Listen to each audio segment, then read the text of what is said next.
அன்பு ஊடக நண்பர்களுக்கு வணக்கம். என்னுடைய 100 நாள் நடைபயணம் நிகழ்ச்சி தொடர்பாக இன்று மதுரை, நாளை நெல்லை, நாளை மறுநாள் கன்னியாகுமரியிலே நிகழ்ச்சிகள் நடைபெற உள்ளது. இதற்கு காவல்துறை இதற்கு முன்பு அனுமதி கொடுத்தார்கள். ஆனால் அந்த நடைபயணத்திற்கு அனுமதி கிடையாது, பொதுக்கூட்டத்திற்கு அனுமதி கொடுக்கப்பட்டிருக்கிறது. அதே போன்று வாரத்தில் மேற்கு பகுதி கோயம்புத்தூர், ஈரோடு, திருப்பூர், நாமக்கல் பகுதியில் நடைபயணத்துக்கு அனுமதி மறுக்கப்பட்டிருக்கிறது. அதாவது இது ஒரு தவறான ஒரு முன் உதாரணம். ஒரு அரசியல் கட்சி என்பது ஜனநாயக கடமைகளை ஆற்ற வேண்டும். அரசியல் கட்சிகள் மக்களை தேடி செல்ல வேண்டும், தவிர மக்கள் அரசியல் கட்சிகளை தேடி வரக்கூடாது.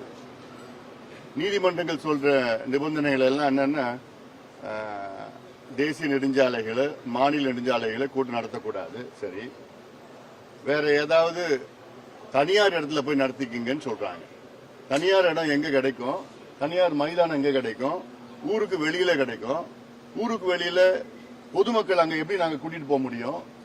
ஊழல் செய்து கொள்ளடிச்ச கட்சிகள் தான் அங்க மக்களை அங்கே அழைத்து செல்ல முடியும். எங்களை போன்ற கட்சிகள் எல்லாம் மக்களை சந்திக்க வேண்டும் என்றால் மக்கள் இருக்கின்ற மையமாக இருக்கின்ற பகுதிக்கு நாங்க செல்ல முடியும், துண்டு பிரச்சனை கொடுக்க முடியும், போராட்டம் நடத்த முடியும், நடைபயணம் செய்ய முடியும், பொதுக்கூட்டம் நடத்த முடியும். அங்கதான் நடத்தணும். அப்பதான் மக்களுக்கு தெரியும் என்ன பிரச்சனை இருக்கிறது, ஆளுங்கட்சி என்னென்ன ஊழல் செய்திருக்கின்றார்கள், மக்கள் விரோத திட்டங்களை ஆளுங்கட்சி கொண்டு வந்திருக்கின்றார்கள் எல்லாம் சொல்ல எங்களால் முடியும். அப்பதான் அதனால் இந்த நிபந்தனைகள் எல்லாம் தவிர்க்க வேண்டும். எங்களுக்கு எந்தெந்த இடமோ மக்கள் நடமாடுகின்ற இடத்தில் மக்களுக்கு, பொதுமக்களுக்கு இடைஞ்சல் இல்லாத எங்களுக்கு அனுமதி வழங்க வேண்டும். ஒன்று. அடுத்தது, கடந்த 3 ஆண்டுகளில் தமிழ்நாட்டிலே 1968 விவசாயிகள் தற்கொலை செய்து கொண்டார்கள். இது எவ்வளோ ஒரு மோசமான ஒரு மாநிலத்தில் நாம் இருக்கின்றோம், ஒரு மோசமான ஒரு ஆட்சியிலே நாம் இருக்கின்றோம். நமக்கு உணவளிக்கின்ற கடவுள் விவசாயிகள். 3 ஆண்டுகளில் 1968 விவசாயிகள் தமிழ்நாட்டிலே தற்கொலை செய்து கொண்டிருக்கின்றார்கள். தற்கொலை. ஒரு விவசாயிகளுடன் தற்கொலை செய்யக்கூடாது. இதுதான் அரசினுடைய கடமை. ஆனால் முதலமைச்சர் ஸ்டாலின் அவர்களுக்கும் விவசாயத்துக்கும் சம்பந்தம் இல்லை, முதலமைச்சர் ஸ்டாலின் அவர்களுக்கும் எதுக்கும் சம்பந்தம் கிடையாது. என்ன நடக்குதுன்னு தெரியல அவருக்கு. 2 வாரத்திற்கு முன்பு கர்நாடகா மாநிலத்தில் அங்க இருக்கின்ற நீதிமன்றத்தில், உயர் நீதிமன்றத்தில் ஜாதிவாரி கணக்கெடுப்பு நடத்துவதற்கு கர்நாடகா மாநில அரசுக்கு அதிகாரம் இருக்கிறது என்று தீர்ப்பு வழங்கினார்கள்.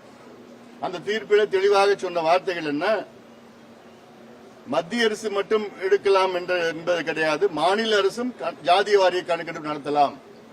மத்திய அரசுக்கு மட்டும் அதிகாரம் இல்லை, மத்திய அரசுக்கும் அதிகாரம் இருக்கிறது, மாநில அரசுக்கும் அதிகாரம் இருக்கிறது என்று கர்நாடகா உயர் நீதிமன்றம் தீர்ப்பு வழங்கியிருக்கிறது. இதற்கு பிறகும் முதலமைச்சர் அவர்கள் மௌனமாக இருக்கின்றார். இதே முதலமைச்சர் சட்டமன்றத்திற்குள்ள ஜாதிவாரி கணக்கெடுப்பு மாநில அரசு மட்டும்தான் எடுக்க முடியும், மத்திய அரசுக்கு அதிகாரம் இல்லை என்று ஒரு பொய்யை மீண்டும் மீண்டும் சொல்லியிருக்கின்றார் முதலமைச்சர் அவர்கள். இது எவ்வளவு பெரிய பொய், இது எவ்வளவு பெரிய ஏமாற்றம், சமூக அநீதி. இது இந்தியாவில் 7 மாநிலங்களில் ஜாதிவாரி கணக்கெடுப்பு எடுத்து முடிச்சிட்டாங்க. ஆனால் தமிழ்நாட்டில் மட்டும் அதிகாரம் இல்லை என்று ஒரு பொய்யை மீண்டும் மீண்டும் சொல்லி, இப்ப அதற்கும் அது பொய்ன்னு 100 விழுக்காடு முதலமைச்சர் பொய் சொல்கின்றார் என்று கர்நாடகா உயர்நீதிமன்றம் தெளிவான தீர்ப்பை வழங்கியிருக்கிறது. கர்நாடகாவில் 10 ஆண்டுகளில் 2வது முறை ஜாதிவாரி கணக்கெடுப்பு நடத்தியிருக்கிறாங்க. ஜாதிவாரி கணக்கெடுப்பு நடப்பது இது ஜாதி பிரச்சனை கிடையாது, தமிழ்நாட்டினுடைய சமூக நீதி பிரச்சனை. தமிழ்நாட்டில் உள்ள அனைத்து சமூகங்களுடைய நிலை, சமூக பொருளாதார கல்வி பின்தங்கிய நிலை எடுப்பதுதான் ஜாதிவாரி கணக்கெடுப்பு.